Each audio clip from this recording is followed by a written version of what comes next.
Space यानी अंतरिक्ष में रहना कोई आसान काम नहीं है। अंतरिक्ष में ग्रेविटी लगभग 0 होती है, जिसको कहते हैं माइक्रोग्रेविटी। ऐसे में खाने से शुरू करके काम करना और यहाँ तक कि सोने का भी जो तरीका है वो बहुत अलग होता है। जब स्पेसक्राफ्ट में प्रॉब्लम्स हो तो उसे ठीक भी करना पड़ता है, जिसके लिए आपको स्पेस में निकलना पड़ता है।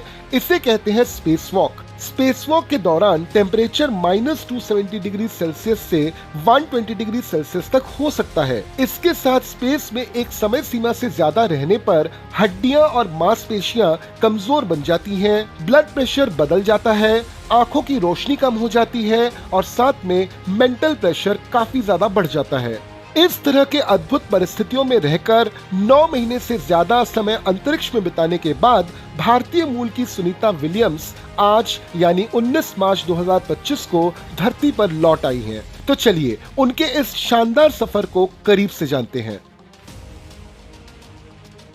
सुनीता विलियम्स का जन्म 19 सितंबर 1965 को अमेरिका के ओहायो राज्य में हुआ। उनके पिता गुजरात से थे और एक मशहूर न्यूरोसर्जन थे। सुनीता का भारत से गहरा नाता है और वो अपने भारतीय संस्कृति पर गर्व करती हैं। सुनीता ने अपनी पढ़ाई पूरी करके अपने करियर की शुरुआत अमेरिकी नौसेना में एक पायलट के तौर पर की थी। वो हेलीकॉप्टर उड़ाने में माहिर थीं और कई राहत मिशनों में उन्होंने हिस्सा लिया था। लेकिन उनका सपना था अंतरिक्ष में जाना और 1998 में नासा ने उन्हें अंतरिक्ष यात्री के तौर पर चुन लिया।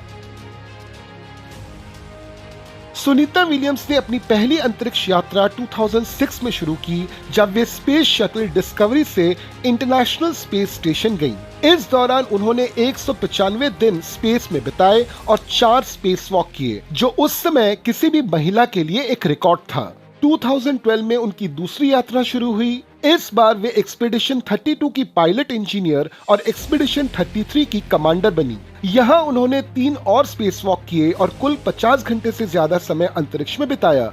और एक खास बात, सुनीता अंतरिक्ष में बोस्टन मैराथन दौड़ी और वो भी ISS के ट्रेडमिल पर। वो पहली इंसान बनी जिन्होंने अंतरिक्ष में मैराथन पूरा किया।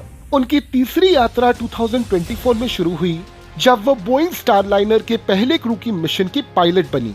यह मिशन सिर्फ 8 दिन का होना था, लेकिन तकनीकी खराबी की वजह से उन्हें 9 महीने से ज्यादा ISS पर रहना पड़ा। इस दौरान उन्होंने 900 घंटे से ज्यादा की रिसर्च की, पौधों की खेती पर प्रयोग किया और 62 घंटे से ज्यादा स्पेस वॉक का एक रिकॉर्ड बनाया। सुनीता और उनके साथी बुच विल्मोर को बोइंग स्टारलाइनर से वापस लौटना था, लेकिन स्टारलाइनर में हीलियम लीक और थ्रस्टर की समस्या की वजह से नासा ने इसे खाली वापस भेज दिया। इसके बाद स्पेसएक्स के ड्रैगन कैप्सूल ने उन्हें वापस लाने की जिम्मेदारी ली। 19 मार्च 2025 को Sunita, Butch Wilmore, Nick Hague और अलेक्जेंडर गोर्बनोव के साथ फ्लोरिडा के तट पर गल्फ ऑफ मेक्सिको में सुरक्षित उतरी। जैसे ही वो कैप्सूल से बाहर आई, उनकी मुस्कान ने सबका दिल जीत लिया। उनके साथ डॉल्फिन्स का एक झुंड भी तैरता हुआ दिखा, जो इस पल को और खास बना गया। 9 महीने अंतरिक्ष में रहने के बाद धरती पर लौटना आसान नहीं था। सुनीता को अब रिहैबिलिटेशन में गुजारना होगा, क्योंकि माइक्रोग्रेविटी के वजह से उनके शरीर में कई बदलाव आ गए हैं। लेकिन उनकी हिम्मत और समर्पण हर किसी के लिए एक प्रेरणा है। सुनीता विलियम्स की कहानी हमें ये सिखाती है कि मेहनत, धैर्य और हिम्मत से कोई भी सपना पूरा किया जा सकता है। वो न सिर्फ एक अंतरिक्ष यात्री हैं, बल्कि भारत की बेटी भी हैं। वो भगवत गीता और उपनिषद को अंतरिक्ष में ले गई थीं और अपनी संस्कृति को गर्व से अपनाया। तो आपको सुनीता की ये कहानी कैसी लगी, हमें कमेंट में जरूर बताइए। वीडियो अगर आपको पसंद आया तो इसको लाइक और शेयर जरूर कीजिए। साथ में हमारे चैनल को भी सब्सक्राइब कर लीजिए। हम आपसे वापस मिलेंगे एक नए स्टोरी के साथ अगले वीडियो में। तब तक के लिए नमस्ते एंड जय हिंद।